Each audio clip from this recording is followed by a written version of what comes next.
தமிழ்நாட்டில் வரும் 15ஆம் தேதி பொங்கல் திருநாள் கோலாகலமாக கொண்டாடப்பட இருக்கும் நிலையில் கல்வி நிறுவனங்கள், அரசியல் கட்சிகள் மற்றும் பல்வேறு அமைப்புகள் சார்பில் பொங்கலை வரவேற்று கொண்டாட்டங்கள் களை கட்டியிருக்கின்றன.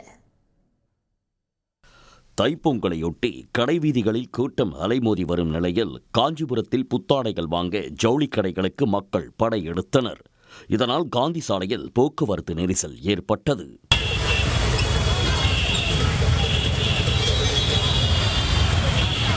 சென்னை கோயம்பேட்டில் கரும்பு, மஞ்சள் உள்ளிட்ட பொங்கல் பொருட்கள் விற்பனைக்கு குவிக்கப்பட்டு வருகின்றன. ஒரு கட்டு கரும்பு 500 ரூபாய்க்கு விற்கப்படுகிறது. கரும்பு வாங்கியிருக்கோம், வாழைத்தார் வாங்கியிருக்கோம். அங்கே நம்ம வீட்டாண்ட இருந்து எல்லாம் வாங்கிட்டு வந்துட்டு இருக்கோம். இப்போ 500 ரூபா இப்போ வாங்கியிருக்கோம். நம்ம ஒரு கட்டு 18 கரும்பு இருக்குன்றிருக்காங்க. சென்னை மதுரவாயலில் உள்ள தனியார் மருத்துவக் கல்லூரியில் நடைபெற்ற பொங்கல் விழாவில் மாணவிகள் உற்சாகமாக நடனமாடி மகிழ்ந்தனர். விருதுநகர் மாவட்டம் அருப்புக்கோட்டையில் உள்ள தனியார் பள்ளி ஒன்றில் நடைபெற்ற பொங்கல் விழாவில் ஆசிரியைகள் மழலையருடன் இணைந்து நடனமாடியது பெற்றோரின் வரவேற்பை பெற்றது. ராமநாதபுரம் அருகே புத்தேந்தல் கிராமத்தில் உள்ள மனநல காப்பகத்தில் பொங்கல் விழா வெகு விமர்சையாக நடைபெற்றது. காப்பகத்தில் உள்ளவர்கள் புத்தாடை அணிந்து நடனமாடி மகிழ்ந்தனர்.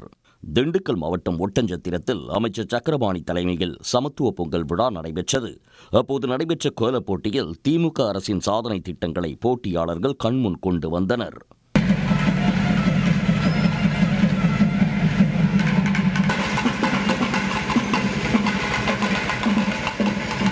இதேபோல ஈரோட்டில் நடைபெற்ற பொங்கல் விழாவில் கோலம், மருதாணி இடுதல் மற்றும் எம்ப்ராய்டரிங் போட்டியில் வென்றவர்களுக்கு அமைச்சர் முத்துச்சாமி பரிசுகளை வழங்கினார்.